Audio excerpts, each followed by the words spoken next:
Cycle దొంగ cycle దొంగ నాన్న ఎప్పుడు చూసి ఆ సైకిల్ దొంగ నుంచి కలవరింతలు పలవరింతలును. ఇదిగో చూడు, నీ కోసం బ్రహ్మాండమైన బట్టలు, నా కోసం చీరలు తీసుకొచ్చా. అమ్మా ఇవన్నీ కొట్టాలి, డబ్బులు ఎక్కడివి? ఇవి కొన్నవి కావు నాన్న. కొట్టేసావా? అవే మాటలు. ఇవి కానుగ్గా వచ్చినవి. నన్ను ప్రేమించే ఒక ఆయన నా కానుగ్గా ఇచ్చాడు. నిన్ను ప్రేమిస్తున్నాడా? ఎవడు వాడు? కానిస్టేబులా, హెడ్ కానిస్టేబులా, ట్రాఫిక్ కానిస్టేబులా, బీట్ కానిస్టేబులా? నీ పోలీస్ బుద్ధి పోదు కదా. నువ్వు చేస్తున్న దిక్కుమాలిన ఉద్యోగం నీ అల్లుడు చేయాలా?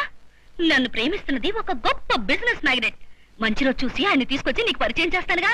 లాయర్ గారు, ఎలాగైనా సరే ఈసారి వాయిదాలో మన కేసు గెలిచేట్టు చేయాలి. అదెంత పనండి? మన తరపున పవర్ఫుల్ అబద్ధపు సాక్షిని మూలంలోకి ఎక్కించానంటే అరగంటలో కేసు గెలిచి తీరుతాం. మీరేగా ఇంతకాలం వాయిదాలేస్తూ కేసు జరుపుతూ ఉంటే మీకు లాభం మాకు లాభం అన్నారు. అవును, కేసు జరుగుతుంటే మా అక్క వేలకు వెలుస్తుంది. మనం దాన్ని మేం మాట్లాడుతుంటే మధ్యలో నువ్వెందుకు? అయ్యా తిక్కమకరావు గారు, ఇక వాయిదాల పద్ధతి చాలు గానీ ఆ స్థలం నాకు వచ్చేట్టుగా కేసు గెలిపించండి. అయితే నంబర్ 1 అబద్ధపు సాక్షిని ఒకరిని ఏర్పాటు చేస్తాను. వాడు బోనెక్కితే మనం కేసు గెలవటం ఖాయం. వాడి ఫీజు 2000. నీకెవరికి అభ్యంతరం లేదు? లేదు. యువర్ ఆనర్, మా క్లయింట్ గాయత్రీదేవి గారికి ఆ స్థలం చెందుతుందని చెప్పడానికి, ప్రత్యక్ష సాక్షిని ప్రవేశపెట్టడానికి అనుమతించవలసిందిగా కోర్టు వారిని కోరుతున్నాను. Yes, proceed.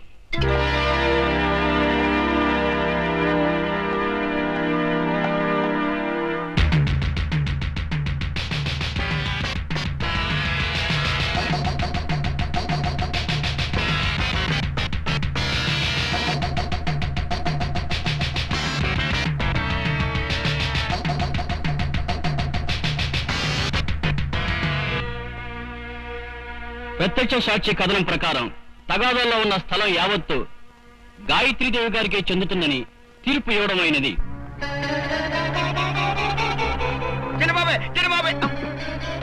పెద్ద పలకం వేసుకుంటే మధ్యలో నీ కూడా ఏంటి? ఎలా చెప్పాడండి మన వాడు సాక్ష్యం? అద్భుతం. అతని అబద్ధం వింటుంటే అది నిజమేనేమోనని నాకే అనిపించింది. ఇదిగోనే డబ్బు.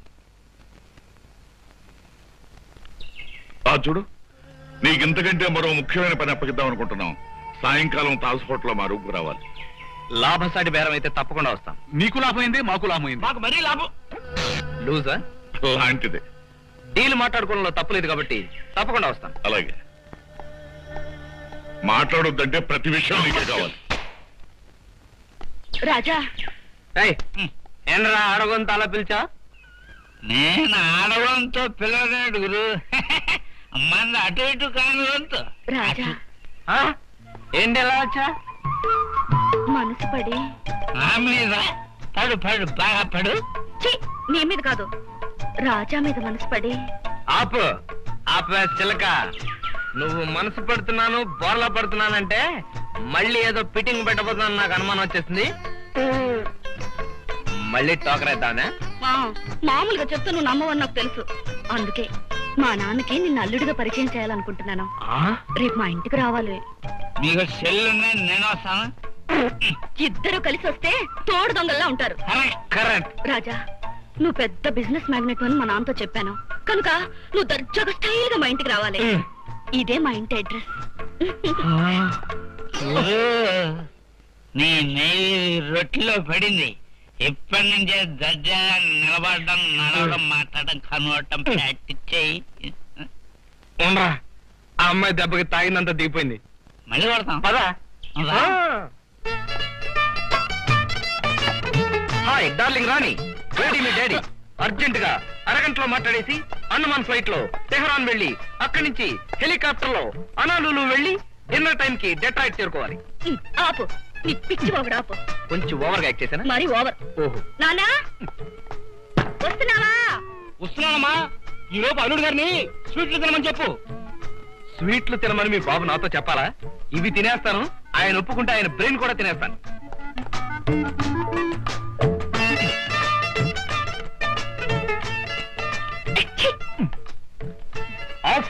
ఈ స్వీట్లు తింటూ కూర్చుంటే అవతల స్విట్జర్లాండ్ లో లక్షల విలువైన నా వ్యాపారానికి నష్టం వచ్చేస్తుంది. ఆ వస్తున్నా అల్లుడు గారు, ఈ లోపు మీరు అరటి పళ్ళు తినండి. ఓహో, మన స్టైల్ చూసి మీ బాబు అదిరిపోతాడేమో. అన్నట్టు మీ నాన్న ఏ ఉద్యోగం చేస్తాడను? నమస్కారం అల్లుడు గారు. ఈ టైంలో కారణం పడ్డం అంటే నాకు ఇష్టం ఉండదు నాన్నగారు. ఫేస్ లో ఫేస్ పెట్టి చేతిలో చెయ్యి పెట్టి షేక్ హ్యాండ్ ఇచ్చుకునే పద్ధతిలో. అసలు ఓసారి న్యూయార్క్ లో ఏం జరిగిందంటే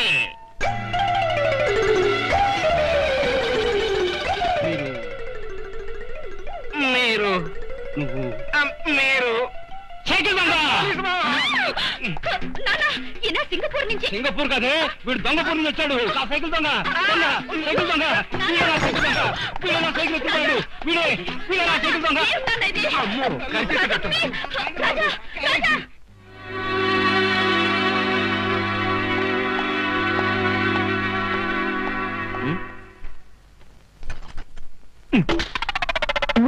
మనం వచ్చింది దొంగతనానికి కాదు. ఆ దొంగతనాలు జేబులో పెట్టి పెద్ద మనిషి బెలుగొట్టు. కమాన్ మీకోసం ఎదురు చూస్తున్నాం, రండి. రావా రాజారా, ఏం తీసుకుంటావు? మీరు చూడకుండా ఉంటే మీ జేబులో పరిస్థితి చేసుకుంటాను. అయ్యి బాబాయ్ పెద్దడా, వీడు అసలు సిట్లైన దొంగలా ఉన్నాడు. సామాన్లు జాగ్రత్త. ఏం భయం లేదు. శివుడు ఆజ్ఞ లేనిది చేమైనా కుట్టదన్నట్టు మనం చెప్పందే స్పూన్ అయినా ముట్టుకోడు. తీసుకో. చేర్స్. అది సరే, అర్జెంట్ పని ఉండి రమ్మన్నారు, అదేమిటో చెప్తారా? ఆ పనేమిటో చెప్పే ముందు ఒక్కసారి ఈ ఫోటోలు చూడు.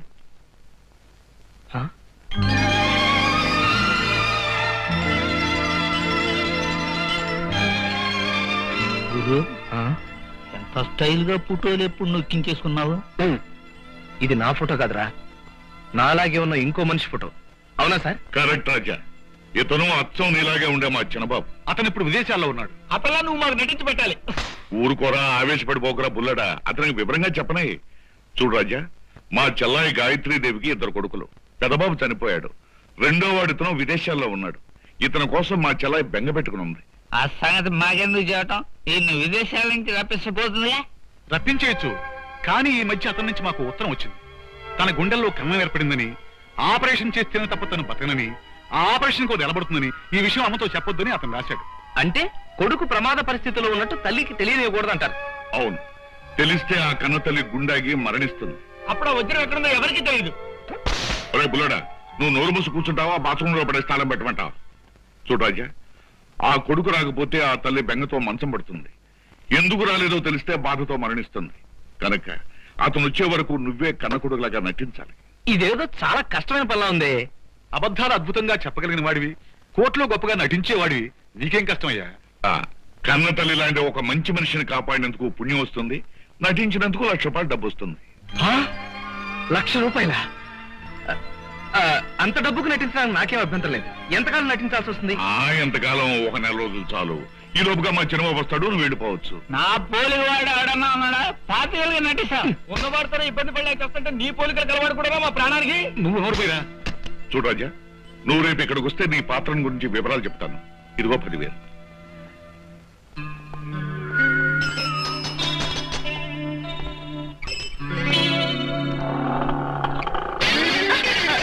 Sorry sir. ఎవడి పాకెట్ లోనో పర్సు కొట్టేసి నా బైక్ ను గుద్దేస్తే పొరపాటు నీదే లేదే. గురు నువ్వా? తొస్తదియా, కోటు బూటు బైకు జోరుగా ఉన్నావు ఏంటి కదా? కథ నవల నాటకం ఏంటే కత్తిరి పిల్ల. మంది నీ లెవెల్ అనుకుంటున్నావేంటి? జేబులు కొట్టేయడం, ప్లాట్ఫామ్ మీద మూట ఎత్తుకోవడం, కాఫీ హోటల్లో స్పూన్లు ఎత్తికెళ్ళడం, ఆ టైప్ కాదే. మందంతా హై లెవెల్ హై క్లాసే. ఇవాళ నుంచి డే బై డే ఇంప్రూవ్ అయిపోతాను, జాగ్రత్త. ఒప్పుకున్నాను గురు, నీదంతా హై క్లాసే. అద్దె డ్రెస్ వేసుకుని ఆరు బైక్ తీసుకుని హంగు చేస్తున్నట్టున్నావే. నీ చీప్ బ్రెయిన్ కి ఇలాంటి ఆలోచనలే వస్తాయా? అడుపు తినే ఆలోచనలు. ఇప్పుడు మనమంతా నేషనల్ లెవెల్లో బేరాలు ఒప్పుకుంటున్నాం. కావాలంటే చూడు, అడ్వాన్స్ క్యాష్. నోట్లో పళ్ళని బయట పెట్టి నోట్లే అంటావేటే? కళ్ళు కనపట్ల నోట్లే. ఇది 10,000 అడ్వాన్స్ మాత్రమే. ఒప్పుకున్న పని ఫినిష్ అయిపోతే 1,00,000 వస్తుంది. 1,00,000? గురు గురు గురు గురు, ఎంత కాదనుకున్నా మనం లవ్వింగ్ సెటప్ కదా. మన మధ్య సీక్రెట్లు ఉండకూడదు. ఆ పని ఏమిటో చెప్పు గురు. ఆగక్కడ. సెటప్ సెటప్పే, బిజినెస్ బిజినెస్. విషయం నీతో చెప్పాననుకో నిప్పుకోడిలాగా నువ్వు తలదూరుస్తావు. అందుకే నీతో చెప్పను. పని పూర్తి చేసుకుని 1 నెల రోజుల్లో మళ్ళీ కలుస్తాను. వస్తా. బాయ్.